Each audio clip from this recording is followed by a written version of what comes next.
ಮತ್ತು ಮೊಹಮ್ಮದ್ ಪೈಗಂಬರ್ ಆಗಿರ್ಬೋದು, ಇಲ್ಲ ಇನ್ನುಳಿದ ಯಾವುದೇ ಧಾರ್ಮಿಕ ಮುಖಂಡರುಗಳಾಗಿರ್ಬೋದು, ಇಲ್ಲ ಧಾರ್ಮಿಕ ಗುರುಗಳಾಗಿರ್ಬೋದು, ಅವ್ರಿಗೇನಾದರೂ ನೀ ಅವಹೇಳನಕಾರಿ ಮಾಡಿದ್ದೆ ನಿಜ ಆಯ್ತಪ್ಪ ಅಂತಂತಂದರೆ ಇನ್ನು ಮುಂದೆ ನಾವು ಇನ್ನು ಸುಮ್ಮನೆ ಕೊಡೋಂಗಿಲ್ಲ. ಬಸನಗೌಡ ಪಾಟೀಲ್ ಯತ್ನಾಳ್ ಎಚ್ಚರಿಕೆದಿಂದ ಇರುವಂಥ ಎಚ್ಚರಿಕೆ ಸಂದೇಶವನ್ನು ಈ ಮಾಧ್ಯಮಗೋಷ್ಠಿಗಳನ್ನು ಹೇಳಿ, ಹಜರತ್ ಟಿಪ್ಪು ಸುಲ್ತಾನರವರಿಗೂ ಕೂಡ ನೀನೇನಪ್ಪ ಅಂತಂತಂದ್ರೆ ಅವಾಚ್ಯವಾಗಿ ಶಬ್ದ ಬೈದಿ.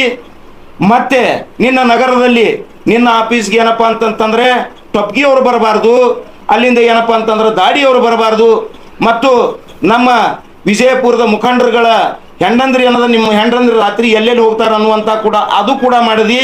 ಅವಾಗೂ ಕೂಡ ನಾವು ಸಹಿಸ್ಕೊಂಡಿವಿ. ನಾಲಾಯಕ್ ಬಸನಗೌಡ ಪಾಟೀಲ್ ಯತ್ನಾಳ್, ಇವತ್ತು ಕೇಳ್ಕೊ, ನಿನಗೇನಾದರೂ ತಾಕತ್ತು ದಮ್ಮು ಇತ್ತಂದ್ರೆ इंदिन दिवस नीनु प्रामाणिक निजवागी हिंदू आगित्रे। सियासी रहनुमाओं से मेरी गुजारिश है, आप जो है अपने बड़े लोगों से बात करो, अगर जो है वो नहीं मान रहे हैं तो अपनी पार्टी छोड़ने का ऐलान करो। हाँ, अगर वो नहीं मान रहे, आपके बड़े लोगों से बात करो कि हमारे इलाके में ऐसा आदमी ऐसा ऐसा बोला है, उसका हल करके दो। अगर नहीं हल कर रहे हैं तो पार्टी छोड़ो। नबी से बढ़कर के कोई चीज नहीं है जी। नबी से बढ़कर के है क्या तुम्हारी पार्टी? नबी से बढ़कर के है क्या तुम्हारा पैसा और तुम्हारी बिल्डिंग और तुम्हारी आस्तियां?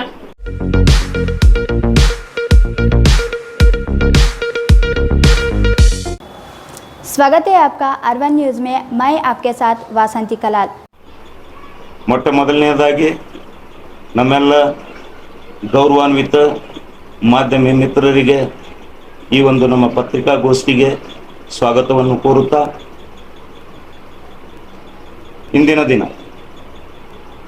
ಏನು ಡಾಕ್ಟರ್ ಬಾಬಾ ಸಾಹೇಬ್ ಅಂಬೇಡ್ಕರ್ ಅವರು ಒಂದು ಕಡೆ ಹೇಳ್ತಾರೆ, ಸುಮ್ಮನಿದ್ದರೆ ಸುಲಿಗೆ ತಪ್ಪದು, ಸುಮ್ಮನಿದ್ದರೆ ಸುಲಿಗೆ ತಪ್ಪದು, ಸಿಡಿದೆದ್ದರೆ ಜಯ ನಮ್ಮದು ಎಂಬ ಡಾಕ್ಟರ್ ಬಾಬಾ ಸಾಹೇಬ್ ಅಂಬೇಡ್ಕರ್ ಅವರ ಒಂದು ಮಾತನ್ನು ನೆನೆಸುತ್ತಾ, ಅದೇ ತೆರನಾಗಿ ಜಗತ್ ಪಂಡಿತ ಜಗದ್ಗುರು ನಮ್ಮ ಎಲ್ಲ ಸಮಾಜದ ಹಾಗೂ ದಾರಿದೀಪವಾಗಿರುವ ಹಜರತ್ ಮೊಹಮ್ಮದ್ ಪೈಗಂಬರ್ ಸಲ್ಲಲ್ಲಾಹು ಅಲೈಹಿ ವಸಲ್ಲಂ ರವರು ಒಂದು ಕಡೆ ಹೇಳ್ತಾರೆ, ನೆರೆಹೊರೆಯವರು ಉಪವಾಸದಿಂದಿದ್ದರೆ, ಅಕ್ಕಪಕ್ಕದವರು ಉಪವಾಸದಿಂದಿದ್ದರೆ ಹೊಟ್ಟೆ ತುಂಬ ಊಟ ಮಾಡುವುದು ನಿಷೇಧ ಎಂಬ ವೇದವಾಕ್ಯವನ್ನು ಹೇಳಿದಂಥ ಮೊಹಮ್ಮದ್ ಪೈಗಂಬರ್ ಸಲ್ಲಲ್ಲಾಹು ಅಲೈಹಿ ವಸಲ್ಲಂ ರವರನ್ನು ನಾನು ಸ್ಮರಿಸುತ್ತಾ, ಇಂದಿನ ದಿನ ನಾನು ನೇರವಾಗಿ ವಿಷಯಕ್ಕೆ ಬರ್ತೇನೆ. ಏನಪ್ಪ ಅಂತಂದರೆ, ಶ್ರೀರಾಮನವಮಿ ಉತ್ಸವ ಸಮಿತಿ ಶ್ರೀ ಶಕ್ತಿ ರೋಡ್ ಬಾನಿ ಓಣಿ ಹುಬ್ಬಳ್ಳಿ ದಿನಾಂಕ 8/4/2025 ಭಾನುವಾರ ಮಧ್ಯಾಹ್ನ 3 ಗಂಟೆಗೆ ಸ್ಥಳ ಬಾನಿ ಓಣಿ ಹುಬ್ಬಳ್ಳಿಯಲ್ಲಿ ಏನು ವಿಜಯಪುರ ನಗರದ ಏನು ಒಬ್ಬ ಅನಾಗರಿಕನಂತೆ ವರ್ತಿಸುತ್ತಿರುವ ಹಾಗೂ ಒಬ್ಬ ಹೇಡಿಯಂತೆ ವರ್ತಿಸುತ್ತಿರುವ ಧರ್ಮದ್ರೋಹಿ, ಪಕ್ಷದ್ರೋಹಿ, ಹಿಂದೂ ದ್ರೋಹಿ, ಎಲ್ಲ ಸಮಾಜಗಳ ದ್ರೋಹಿಯಾದಂಥ ನಗರ ಶಾಸಕ ಬಸನಗೌಡ ಪಾಟೀಲ್ ಯತ್ನಾಳ್ ಏನು ಅಂದಿನ ದಿನ ಮುಸಲ್ಮಾನರ ಧರ್ಮಗುರು ದಾರಿದೀಪವಾಗಿರುವಂಥ ಹಜರತ್ ಮೊಹಮ್ಮದ್ ಪೈಗಂಬರ್ ಸಲ್ಲಲ್ಲಾಹು ಅಲೈಹಿ ವಸಲ್ಲಂ ರವರ ಬಗ್ಗೆ ಅವಹೇಳನಕಾರಿ ಹೇಳಿ ಮೊಹಮ್ಮದ್ ಪೈಗಂಬರ್ಗೆ ಏನದ ಅಗೌರವ ತೋರಿಸದಂಥ ಮಾನಗೆಟ್ಟ ಅವಿದ್ಯಾವಂತ ಅನಾಗರಿಕ ಅದು ವಿಜಯಪುರ ನಗರ ಶಾಸಕ ಬಸನಗೌಡ ಪಾಟೀಲ್ ಯತ್ನಾಳ್ ಈ ಒಂದು ಮಾಧ್ಯಮ ಗೋಷ್ಠಿಯ ಮುಖಾಂತರ ನಿನಗೆ ಎಚ್ಚರಿಕೆ ಏನು ಕೊಡ್ತೀವಪ್ಪ ಅಂತಂದ್ರೆ, ಏನು ಇಂದಿನ ದಿನ ನಾವು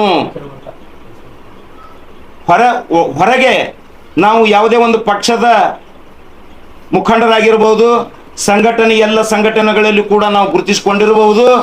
ಆದರೆ ಇಂದಿನ ದಿನ ನಾನು ಡಾಕ್ಟರ್ ಎಂ.ಆರ್. ಗುರಿಕಾರ್ ಒಬ್ಬ ಜವಾಬ್ದಾರಿಯುತ ಮುಸಲ್ಮಾನನಾಗಿ ಇಂದಿನ ದಿನ ನಿನಗೆ ನೇರವಾಗಿ ಎಚ್ಚರಿಕೆ ಕೊಡ್ತೀನಿ. ನೀನು ಯಾವಾಗ ನಮ್ಮ ನಾಯಕರನ್ನು ನೀನು ಹೀಯಾಳಿಸಿದೆ ಮತ್ತು ಸ್ವಾತಂತ್ರ್ಯಕ್ಕಾಗಿ ತನ್ನ ಮಕ್ಕಳನ್ನೇನಪ್ಪ ಅಂತಂದ್ರೆ ಮುಡಿಪಾಗಿಟ್ಟು ಈ ನಮ್ಮ ಭಾರತ ದೇಶಕ್ಕೆ ಸ್ವಾತಂತ್ರ್ಯ ತರುವಲ್ಲಿ ಪ್ರಮುಖ ಸ್ಥಾನ ವಹಿಸಿದಂಥ ಹಜರತ್ ಟಿಪ್ಪು ಸುಲ್ತಾನರವರಿಗೂ ಕೂಡ ನೀನೇನಪ್ಪ ಅಂತಂತಂದ್ರೆ ಅವಾಚ್ಯವಾಗಿ ಶಬ್ದ ಬೈದಿ. ಮತ್ತೆ ನಿನ್ನ ನಗರದಲ್ಲಿ ನಿನ್ನ ಆಫೀಸ್ಗೆ ಏನಪ್ಪ ಅಂತಂತಂದ್ರೆ ಟೊಪ್ಗಿಯವರು ಬರಬಾರ್ದು, ಅಲ್ಲಿಂದ ಏನಪ್ಪ ಅಂತಂದ್ರೆ ದಾಡಿಯವರು ಬರಬಾರ್ದು, ಮತ್ತು ನಮ್ಮ ವಿಜಯಪುರದ ಮುಖಂಡರುಗಳ ಹೆಂಡಂದ್ರಿ ಅನ್ನೋದು ನಿಮ್ಮ ಹೆಂಡಂದ್ರಿ ರಾತ್ರಿ ಎಲ್ಲೆಲ್ಲಿ ಹೋಗ್ತಾರ ಅನ್ನುವಂತ ಕೂಡ ಅದು ಕೂಡ ಮಾಡಿದಿ. ಅವಾಗನು ಕೂಡ ನಾವು ಸಹಿಸ್ಕೊಂಡಿವಿ. ಏ ನಾಲಾಯಕ್ ಬಸನಗೌಡ ಪಾಟೀಲ್ ಯತ್ನಾಳ್, ಇವತ್ತು ಕೇಳ್ಕೊ, ನಿನಗೇನಾದ್ರೂ ತಾಕತ್ತು ದಮ್ಮು ಇತ್ತಂದ್ರೆ ಇಂದಿನ ದಿವಸ ನೀನು ಪ್ರಾಮಾಣಿಕ ನಿಜವಾಗಿ ಹಿಂದೂ ಆಗಿದ್ರೆ ನೀನೇನಪ್ಪ ಅಂತಂದ್ರೆ ಇವತ್ತಿನ ದಿವಸ ನೀನು ಶಪಥ ಮಾಡು. ಏನಂತೇಳಿ, ನಮ್ಮ ಭಾರತದ ಇತಿಹಾಸದಲ್ಲಿ ಪುಟವನ್ನು ತಿರುವಿ ನೋಡಿದಾಗ ನಮ್ಮ ಭಾರತ ದೇಶದಲ್ಲಿ ಡಾಕ್ಟರ್ ಬಾಬಾ ಸಾಹೇಬ್ ಅಂಬೇಡ್ಕರ್ ಅವರು ಬರೆದಂತ ಸಂವಿಧಾನದ ಪ್ರಕಾರ ಹಿಂದೂ ಮುಸ್ಲಿಂ ಕ್ರೈಸ್ತ ಎಲ್ಲರೂ ನಾವೇನಾದ ಸಹಬಾಳ್ವೆದಿಂದ ಮಾಡ್ತಿದ್ವಿ. ನಿನ್ನಂತ ಒಬ್ಬ ಕ್ರಿಮಿ, ನಿನ್ನಂತ ಒಬ್ಬ ಕೀಟನಾಶಕ ನೀ ಏನ್ ಮಾಡಕತ್ತಿದಿ, ಭಾವೈಕ್ಯತೆಯನ್ನು ಹಾಳು ಮಾಡ್ಲಿಕ್ಕತ್ತಿದಿ. ಅದೇ ತರ ನೀನ್ ಏನಾದ್ರೂ ದಮ್ಮು ತಾಕತ್ತಿತ್ತಂದ್ರೆ ಇವತ್ತು ನಿನಗ ನಾನು ಈ ಮಾಧ್ಯಮದ ಮುಖಾಂತರ ಚಾಲೆಂಜ್ ಮಾಡ್ತೀನಿ. ನೀನೇನಪ್ಪ ಅಂತಂತಂದ್ರೆ ನಮ್ಮ ದೇಶದಲ್ಲಿರುವಂತ ನಮ್ಮ ವಿಜಯಪುರ ಶಾಂತಿ ಪ್ರಿಯರಾದಂತ ಎಲ್ಲ ಸಮಾಜದವರನ್ನು ಹಿಂದೂ ಮುಸ್ಲಿಂ ಕ್ರೈಸ್ತರನ್ನ ಏನಪ್ಪಾ ಅಂತಂತಂದ್ರೆ ಒಗ್ಗಟ್ಟಾಗಿ ಕೂಡಿಸಿಕೊಂಡು ನಮ್ಮ ಏನದ ಹಿಂದೂ ಯುವಕರನ್ನ ದಾರಿಗೆ ತಪ್ಪಿಸದೆ ನೀನೇನದ ಹಿಂದೂ ಯುವಕರಿಗೆ ಒಳ್ಳೆಯ ಒಂದು ಏನಪ್ಪಾ ಅಂತಂತಂದ್ರೆ ಅವರಿಗೆ ಗೌರವಯುತವಾಗಿ ಜೀವನ ಮಾಡ್ಲಿಕ್ಕೆ ಏನದ ಅವ್ರಿಗೆ ಒಂದು ಉದ್ಯೋಗವನ್ನು ಸೃಷ್ಟಿ ಮಾಡು. ಅಲ್ಲಿಂದ ನಮ್ಮ ಡಾಕ್ಟರ್ ಬಾಬಾ ಸಾಹೇಬ್ ಅಂಬೇಡ್ಕರ್ ಬರೆದಂತ ಸಂವಿಧಾನವನ್ನು ಉಳಿಸಿಕೊಳ್ಳುವಂತ ಪ್ರಯತ್ನ ಮಾಡು. ನೀನು ಸಂವಿಧಾನ ವಿರೋಧಿ ಕೂಡ ಇದ್ದೀರಿ. ಅಲ್ಲಿಂದ ಅಸಾಂವಿಧಾನಿಕ ಪದಗಳನ್ನು ನೀನೇನದ ಮಾತಾಡಿ ಏನಪ್ಪ ಅಂತಂದ್ರೆ ಸಮಾಜಗಳಲ್ಲಿ ಏನಪ್ಪ ಅಂತಂದ್ರೆ ನೀನೇನದ ದುಷ್ಟ ಶಕ್ತಿಗಳನ್ನ ಏನದ ಬೆಳೆಸ್ಲಿಕ್ಕೆ ನಿಂತಿದಿ. ನಿನ್ನ ಜೊತೆ ಯಾರು ಇಲ್ಲ, ನಿನ್ನ ಹತ್ರ ಕೇವಲ ನಿನ್ನ ಜೊತೆ ಕೆಲವೊಂದು ಪಡ್ಡೆ ಹುಡುಗರು ಮಾತ್ರ ಅದಾರ. ಯಾವ ನಮ್ಮ ಬಿಜಾಪುರ ಪ್ರಜ್ಞಾವಂತ ನಾಗರಿಕರಾಗಿರ್ಬೋದು, ಯಾವ ನಮ್ಮ ಸಮಾಜದ ಎಲ್ಲ ಇವನಪ್ಪ ಅಂತಂತಂದ್ರೆ ಯಾವುದೇ ಧಾರ್ಮಿಕ ಗುರುಗಳಾಗಿರ್ಬೋದು, ಯಾವುದೇ ರಾಜಕೀಯ ನಾಯಕರು ಕೂಡ ಏನದ ನಿನ್ನ ಜೊತೆ ಯಾರೂ ಇಲ್ಲ. ಅದಕ್ಕಾಗಿ ನಾನು ಈ ಮಾಧ್ಯಮ ಗೋಷ್ಠಿ ಮುಖಾಂತರ ನಿನ್ಗೆ ಏನದ ಬಸನಗೌಡ ಪಾಟೀಲ್ ಯತ್ನಾಳ್ ನಿನಗೆ ನಾನು ಇವತ್ತು ಗೌರವ ಕೊಡದೆ. ಯಾಕಪ್ಪ ಅಂತಂದ್ರೆ ನಿನ್ನ ಬಗ್ಗೆ ಏನದ ಕೆಲವೊಂದು ಸಮಯದೊಳಗೆ ನಿನ್ನ ಬಗ್ಗೆ ಗೌರವ ಇತ್ತು. ಆದ್ರೆ ಏನಪ್ಪಾ ಅಂತಂದ್ರೆ ಇಂದಿನ ದಿನ ನಿನ್ನಷ್ಟಕ್ಕೆ ನೀನೇ ಗೌರವ ಕಳ್ಕೊಳಕತ್ತಿದಿ. ಮತ್ತೊಮ್ಮೆ ನೀನು ಪುನರುಚ್ಚಾರ ಮಾಡ್ತೀನಿ, ಯಾವದನ್ನು ಕೂಡ ನಮ್ಮ ದೇಶದ ಮುಸಲ್ಮಾನ ಸಹಿಸಬಹುದು. ಆದರೆ ನೀನು ಮೊಹಮ್ಮದ್ ಪೈಗಂಬರ್ ಬಗ್ಗೆ ಏನಾದರೂ ನೀನು ಮಾತಾಡುವಂತ ನೆಕ್ಸ್ಟ್ ಟೈಮ್ ನೀನು ಏನಾದರೂ ವಿಚಾರ ಮಾಡಿದ್ದೆ ಆದ್ರೆ ನಿನ್ಗೇನದ ನಾವು ಯಾವುದೇ ಬೆಲೆ ತೆತ್ತಾದ್ರೂ ಕೂಡ ಏನಪ್ಪಾ ಅಂತಂತಂದ್ರೆ ನಿನಗೇನದ ಬಾಯಿಗೆ ಬೀಗ ಹಾಕ್ತೀವಿ. ನಿನಗೇನದ ನೀ ಎಲ್ಲಿ ಭಾಷಣ ಮಾಡ್ತಿದ್ದೆ ಅಲ್ಲಿ ಬಂದ್ ಕೇರಂದ್ರೆ ನಿನ್ಗೇನದ ನಾವು ನಿಲ್ಲಿಸ್ತೀವಿ ಅನ್ನುವಂಥದ್ದು ಏನದ ಎಚ್ಚರಿಕೆಯನ್ನು ಕೊಡ್ತಾ ನಮ್ಮ ವಿಜಾಪುರ ನಗರದಲ್ಲಿ ಎಲ್ಲ ಹಿಂದೂ ಮುಸ್ಲಿಂ ಕ್ರೈಸ್ತರು ನಾವೆಲ್ಲರೂ ಏನಪ್ಪಾ ಅಂತಂದ್ರೆ ಶಾಂತಿ ಪ್ರಿಯರು. ಮೊನ್ನೆ ತಾನದಾಗೆ ನಮ್ಮ ರಾಮನವಮಿ ಸಮಿತಿಯ ಅಧ್ಯಕ್ಷರಾದಂಥ ಶ್ರೀಯುತ ನಮ್ಮ ಉಮೇಶ್ ವಂದಾಳ ನನ್ನ ಸ್ನೇಹಿತರು ಕೂಡ ಅವ್ರು ಏನಪ್ಪಾ ಅಂತಂತಂದ್ರೆ ಒಂದು ಭವ್ಯವಾದ ರಾಮನವಮಿ ಮೆರವಣಿಗೆಯನ್ನು ಕೂಡ ನಮ್ಮ ವಿಜಯಪುರದಲ್ಲಿ ಮಾಡಿರೋರು. ಎಷ್ಟು ಶಾಂತಿ ಪ್ರಿಯವಾಗಿತ್ತಪ್ಪ ಅಂತಂದ್ರೆ ವಿಶೇಷವಾಗಿ ನನ್ನ ವೈಯಕ್ತಿಕವಾಗಿ ನಾನು ಕೂಡ ಏನಾದ ರಾಮನವಮಿ ಉತ್ಸವದಲ್ಲಿ ನಾನು ಭಾಗವಹಿಸ್ಬೇಕನ್ನುವಂತ ಕಾರ್ಯಕ್ರಮಗಳನ್ನಂತ ಮಾಡ್ತಾರೆ. ನಿನಕ್ಕಿಂತ ಉಮೇಶ್ ವಂದಾಲ್ ಅವರು ಸಣ್ಣವರಾದ್ರೆ ಅಪ್ಪು ಪಟ್ಟಣ ಶೆಟ್ಟಿ ಅವರು ಕೂಡ ಏನದ ಅವರು ಕೂಡ ಹಿಂದೂನೇ. ಬಹಳಷ್ಟು ನಮ್ಮ ಜಿಲ್ಲೆಯಲ್ಲಿ ನಮ್ಮ ನಗರದಲ್ಲಿ ಸಾಕಷ್ಟು ಹಿಂದೂಗಳದಾರ. ನಿನ್ನಂತ ಅಪ್ರಜ್ಞಾವಂತಿಕೆ ಕೆಲಸವನ್ನು ಯಾರು ಮಾಡಂಗಿಲ್ಲ. ಯತ್ನಾಳ್ ನೀನೇನಾದರೂ ಮನುಷ್ಯತ್ವ ಇಟ್ಕೊಂಡು ಇನ್ನು ಮುಂದೆ ಆದರೂ ನೀನು ಜೀವನ ಮಾಡಬೇಕು. ನಾವು ವಿಜಯಪುರ ನಗರದ ಏನದ ಎಲ್ಲ ಜನತೆ ಎಲ್ಲ ಜಾತಿ ಧರ್ಮದವ್ರು ಏನಪ್ಪಾ ಅಂತಂದ್ರೆ ನಾವು ಶಾಂತಿ ಪ್ರಿಯರದೀವಿ. ನಮ್ಮ ನಗರವನ್ನು ಶಾಂತಿ ಪ್ರಿಯವನ್ನಾಗಿನೇ ಇಡ್ತೀವಿ ನಾವು. ನಿನ್ನಂತ ದುಷ್ಟ ಶಕ್ತಿಗಳಿಗೆ ನಿನ್ನಂತ ಕೋಮು ಪ್ರಚೋದನೆಗಳಿಗೆ ಏನದ ನಾವು ಯಾರು ಕಿವಿ ಕೊಡೋದಿಲ್ಲ. ಮತ್ತೆ ಮೊಹಮ್ಮದ್ ಪೈಗಂಬರ್ ಆಗಿರ್ಬೋದು, ಇಲ್ಲ ಇನ್ನುಳಿದ ಯಾವುದೇ ಧಾರ್ಮಿಕ ಮುಖಂಡರುಗಳಾಗಿರ್ಬೋದು, ಇಲ್ಲ ಧಾರ್ಮಿಕ ಗುರುಗಳಾಗಿರ್ಬೋದು, ಅವ್ರಿಗೇನಾದರೂ ನೀ ಅವಹೇಳನಕಾರಿ ಮಾಡಿದ್ದೆ ನಿಜ ಆಯ್ತಪ್ಪ ಅಂತಂತಂದ್ರೆ ಇನ್ನು ಮುಂದೆ ನಾವು ಇನ್ನು ಸುಮ್ಮನೆ ಕೊಡಂಗಿಲ್ಲ. ಬಸನಗೌಡ ಪಾಟೀಲ್ ಯತ್ನಾಳ್ ಎಚ್ಚರಿಕೆದಿಂದ ಇರುವಂತ ಎಚ್ಚರಿಕೆ ಸಂದೇಶವನ್ನು ಈ ಮಾಧ್ಯಮಗೋಷ್ಠಿಗಳನ್ನು ಹೇಳಿ ನಾನು ಒಂದೆರಡು ಮಾತನ್ನು ಮುಗಿಸ್ತೇನೆ. ಜೈ ಹಿಂದ್, ಜೈ ಕರ್ನಾಟಕ. ಡಾಕ್ಟರ್ MR ಗುರಿಕಾರ್, ಸಮಾಜ ಹೋರಾಟಗಾರರು, ವಿಜಯಪುರ. बिस्मिल्लाहिर्रहमानिर्रहीम। आज हमारे लिए बहुत अफसोस का दिन है कि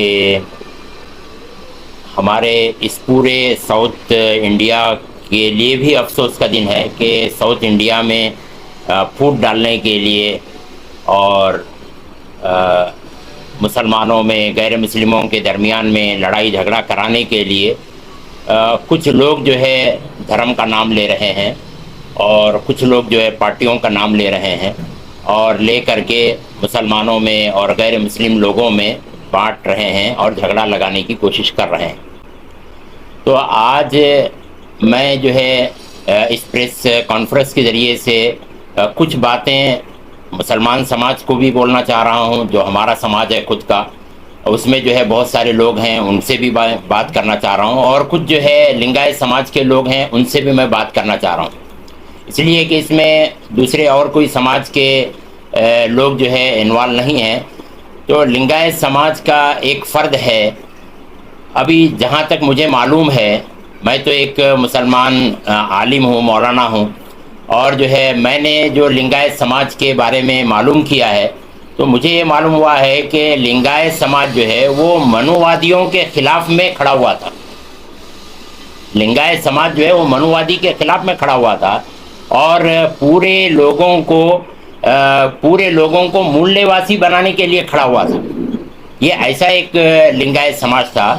اور ہم لوگ جو ہے بہت سارے لنگایت سماج کے سوامیوں کی باتیں سنے ہیں کہ جو بہت اچھی بات کرتے ہیں، اور ان کے کئی میں بھاشنوں کے اندر میں گیا ہوں تو ان کی بہت ساری باتیں میں نے سنی ہیں. لیکن آج مجھے بہت افسوس ہو رہا ہے کہ لنگایت سماج کا ایک آدمی کسی بھی دوسرے ایک سماج کے ایک بہت بڑی شخصیت کے بارے میں، یعنی یہ کہ حضرت محمد صلی اللہ علیہ وسلم کے بارے میں، تو ایک ایسی ذات اور شخصیت ہے محمد صلی اللہ علیہ وسلم کہ جس کو جو ہے پوری دنیا کے ہر مذہب کے لوگ جو ہے بڑا مانتے ہیں. کوئی ایسا دنیا میں آدمی نہیں ہے، نہ یہود ہیں، نہ جو ہے عیسائی ہیں، نہ کرسچن ہیں، نہ جیوز ہیں، نہ جو ہے دوسرے کوئی اور مذہب کے، سب لوگ جو ہے محمد پیغمبر صاحب کو بڑا مانتے ہیں، ان کی عزت کرتے ہیں، ان کی تکریم کرتے ہیں. اور کتنے بھی لنگایت سماج کے جو سوامی لوگ ہیں ان کے بیانوں میں سناؤں کہ محمد پیغمبر صاحب ہنگ ہیلتا رہی ہے، محمد پیغمبر صاحب ہنگ ہیلتا رہے ہیں. بہت ساری باتیں جو ہے وہ لوگ اپنے بیانوں میں بولتے ہیں. لیکن اب اسی لنگایت سماج کا ایک آدمی جو ہے اگر اس طرح کی باتیں کر رہا ہے تو ہمیں بہت افسوس ہو رہا ہے کہ کیا لنگایت سماج میں اس طرح کی بھی چیزیں ہیں کیا؟ یہ ہم کو جو ہے بہت تکلیف دے رہی ہے بات. ہم لوگ ابھی تک لنگایت سماج کو اچھا ہی سمجھ رہے تھے اور آئندہ بھی ہم اس کو اچھا ہی سمجھیں گے، اس لیے کہ ان کے جو مکھنڈ لوگ ہیں، ان کے جو بڑے لوگ ہیں، سوامی لوگ ہیں، وہ بہت اچھی باتیں کر رہے ہیں اور لوگوں میں جوڑ کی بات کرتے ہیں، ایک دوسرے کے ساتھ ملنے کی بات کرتے ہیں، جڑ کر رہنے کی بات کرتے ہیں. لیکن جو ہے لنگایت سماج کا ہی ایک آدمی جو اس وقت میں کسی ایک پارٹی کے ساتھ میں جڑا ہوا ہے، اور پھر جو ہے پہلے جو ہے وہ کسی پارٹی میں رہ کر کے مسلمانوں کے درمیان میں آنا جانا، جہاں مسجد میں جانا، نماز پڑھنا، ٹوپی ڈالنا، یہ ساری باتیں وہ کر چکا ہے. اب جو ہے وہی آدمی اپنی دال گلانے کے لیے اور اپنا جو ہے سب بڑھانے کے لیے جو ہے کسی بھی مذہب کے بڑے آدمی کو جو ہے برا بھلا کہتا ہے. تو کیا یہ غلط ہے یا نہیں ہے؟ میں لنگایت سماج کے بڑے لوگوں سے پوچھنا چاہ رہا ہوں. اگر لنگایت سماج کے لوگ یہ سمجھتے ہیں کہ یہ غلط ہے تو آپ خود جو ہے اپنے آدمی کا بہشکار کرو. آپ خود اپنے آدمی کا بہشکار کرو اور آپ بولو کہ یہ جو ہے آدمی ہمارا لنگایت سماج سے اس کا کوئی لینا دینا نہیں ہے. آپ خود جو ہے یہ آدمی کا بہشکار کرو. اگر ہمارے مسلمانوں میں اگر کوئی آدمی جو ہے غلط کام کر رہا ہے تو ہم بھی اس کا بہشکار کریں گے کہ جو ہے کسی بھی مذہب کے بڑے آدمی کو غلط بولنا یہ غلط ہی ہے. کسی بھی مذہب کے بڑے آدمی کو غلط بولنا یہ غلط ہی ہوتا ہے. تو اگر کوئی بڑا آدمی، ایسے ویسے لوگ بولتے ہیں وہ بات الگ ہے، گلی میں پھرنے والے، لیکن جو ہے کوئی بڑے پد پہ رہنے والا آدمی اگر غلط بات بول رہا ہے تو یہ غلط ہے. تو میں لنگایت سماج سے یہ درخواست کر رہا ہوں. دوسری جو درخواست ہے وہ ہمارے مسلم تنظیموں سے اور مسلم جماعت کے رہنماؤں اور رہبروں سے میری درخواست ہے کہ ہمارے یہاں پہ جو ہے بالخصوص میں جو ہے ہمارے علاقے کی بات کر رہا ہوں، تو ہمارے علاقے کے اندر میں بہت سارے مذہبی رہنما ہیں. تو مذہبی رہنماؤں کا کام یہ ہوتا ہے کہ مذہبی رہنما جو ہے اپنے مذہب کے بارے میں، اپنے مذہب کے بڑے لوگوں کے بارے میں دوسرے مذہب والوں کو بتانا. اب جیسے جو ہے ہمارے بڑے جو ہے پیغمبر صاحب ہیں، حضرت محمد صلی اللہ علیہ وسلم ہیں، تو پیغمبر صاحب کے بارے میں جو ہے ایک ایک سماج کو جوڑ کر کے بتانا یہ مذہب کے ہمارے مسلم مذہبی رہنماؤں کا کام ہے. ابھی تک ہمیں یہ کام نہیں کیے ہیں کہ ان مذہبی جو جیسے لنگایت سماج کے لوگ ہیں تو ان کے لنگایت سماج کے لوگوں کو جوڑنا اور ان کو بتانا کہ پیغمبر صاحب کیا انقلابی کام کریں اور یہ جو برے باتیں بتائی جا رہی ہیں وہ کتنی غلط ہیں. یہ کام کرنا جو ہے وہ ہمارے مذہب کے جو مذہبی رہنما ہیں ان کا یہ کام ہے. تو جو غلط فہمی ہے اسے دور کرانا. ہمیں جو ہے کمیونیکیشن گیپ اور ہمارا بڑھتا جا رہا ہے. ابھی یہ اس طرح کے بیانات جو آ رہے ہیں تو یہ بیان کے ذریعے سے کیا ہوتا ہے, کمیونیکیشن گیپ اور بڑھتا ہے. کمیونیکیشن گیپ بڑھنا نہیں ہے بلکہ جو ہے اور لوگوں کو جوڑنا ہے. تو ابھی پہلی فرصت میں جو ہے مذہبی رہنماؤں سے یہ کہنا چاہ رہا ہوں, ہمارے بیجاپور کے اور اطراف کے, کہ اور بلکہ میں پورے انڈیا کے لوگوں سے یہ کہوں گا کہ آپ جو ہے غیر مسلم لوگوں کو بلا کر کے ان سے گیٹ ٹوگیدر ٹائپ میں ان کے ساتھ میں جو ہے مجلسیں کر کے, میٹنگیں کر کے پیغمبر صاحب کون تھے یہ بتانا ضروری ہے. کیونکہ ہمارے ہی لوگوں کو معلوم نہیں ہے پیغمبر صاحب کیا آتے کون آتے کر کے. کسی بھی ایک رینڈملی کسی مسلمان کو جا کر کے بولو کہ پیغمبر صاحب کے بارے میں ذرا بول بھائی 10 منٹ کر بولے تو انہیں نہیں بول سکتا ہے, اتنی جو ہے لا علمی ہے. تو اب دوسرے مذہب کے لوگوں کو کیا معلوم رہے گا بیچاروں کو کہ ہمارے پیغمبر صاحب کون تھے. تو اس لیے یہ مسلمانوں کی ذمہ داری ہے کہ مسلمان جو ہے اپنے پیغمبر صاحب کے بارے میں پورے طور سے اچھی طرح سے ان کو جوڑ کر کے بتانا. تو آج یہ ہمارے یہاں ایک واقعہ ہوا ہے, آئندہ ایسا نہیں ہونا. اس کے لیے مسلمان جو مذہبی رہنما ہیں ان کے اوپر میں یہ ذمہ داری عائد ہو رہی ہے کہ کل سے ہی میٹنگیں شروع کرو. کل سے ہر مذہب کے لوگوں کو بلاؤ کہ بھائی جو ہے لنگایت سماج کے لوگوں کو بلاؤ, پھر جو ہے ایس سی کے لوگوں کو بلاؤ, شیڈول کاسٹ کے لوگوں کو بلاؤ, شیڈول ٹرائب کے لوگوں کو بلاؤ, اور جو ہے لمانی سماج کے لوگوں کو بلاؤ, مراٹھا لوگوں کو بلاؤ. تو سب کو بلا کر کے ان کے سامنے جو ہے یہ ساری باتیں بولو کہ پیغمبر صاحب کون تھے, ان کے آنے کی وجہ سے دنیا میں کیا کیا پربھاؤ ہوا, کیا کیا انقلاب پیدا ہوا, یہ ساری باتیں بتانا. تو بتائے تو جو ہے ان کی سمجھ میں یہ ساری چیزیں آتی ہیں. ایک بات. دوسری بات یہ ہے کہ میں جو ہے ہمارے جو سیاسی رہنما ہیں تو ان سے بھی ایک درخواست کرنا چاہ رہا ہوں کہ آپ اللہ کے واسطے یہ معاملے میں جو پیغمبر صاحب کا معاملہ ہے اس میں سیاست مت کرو. پیغمبر صاحب کے معاملے میں سیاست مت کرو ورنہ تمہارا سیاسی کیریئر جو ہے وہ برباد ہو جائے گا.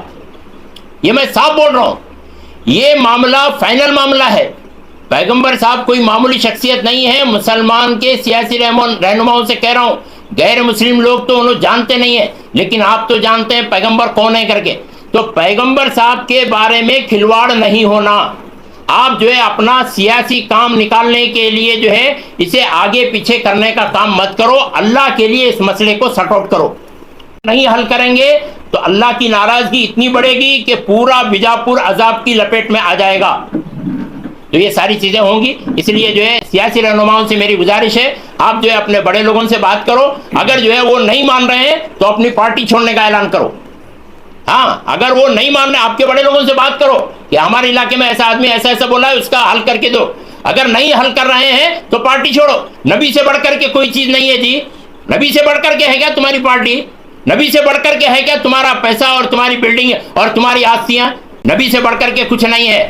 اگر جو ہے تمہارے بڑے اگر نہیں مان رہے ہیں تو جو ہے فوراً پارٹی سے ریزائن کرو اور چھوڑ دو پارٹی. اللہ تم کو بہت اونچی جگہ پہ لے جائے گا. اور یہ بھی میں سمجھ رہا ہوں, لوگوں سے میں نے بات چیت کی, گراؤنڈ لیول میں نے بات کیا تو وہ لوگ کہہ رہے تھے کہ جو یہ مسئلے کو حل کریں گا وہی جو ہے ہمارا بڑا آدمی ہے. میں لوگوں سے بات کیا, ابھی گلی گلی گیا جا کر کے, پھر کر کے گراؤنڈ لیول سب دیکھا تو وہ لوگ یہ بول رہے تھے کہ جو اس مسئلے کو حل کرے گا وہی ہمارا بڑا آدمی ہے. ہاں, کیونکہ ہم پریشان ہیں تو ہمارے مسئلے کا حل کرنے والا ہی بڑا آدمی ہے. اگر حل نہیں کر رہے تو پھر کئی کے بڑے بھائی, تو وہ کیا ہے مولانا بھی ہو یا یہ کہ جو ہے کوئی سیاسی آدمی ہو, اس سے ہم کو کوئی فرق نہیں پڑ رہا ہے. وہ مولانا ہی رہتے یا یہ کہ کوئی تنظیم ہو یا یہ کہ کوئی جماعت ہو یا یہ کہ کوئی بہت بڑے مولانا ہو, وہ کچھ بھی ہو. اگر جو ہے آپ ہمارا مسئلہ حل کر رہے ہیں تو آپ بڑے ہیں ہمارے لیے, ہم آپ کی عزت کریں گے. اگر آپ ہمارا مسئلہ نہیں حل کر رہے ہیں آپ کی کوئی حیثیت نہیں ہے ہمارے پاس.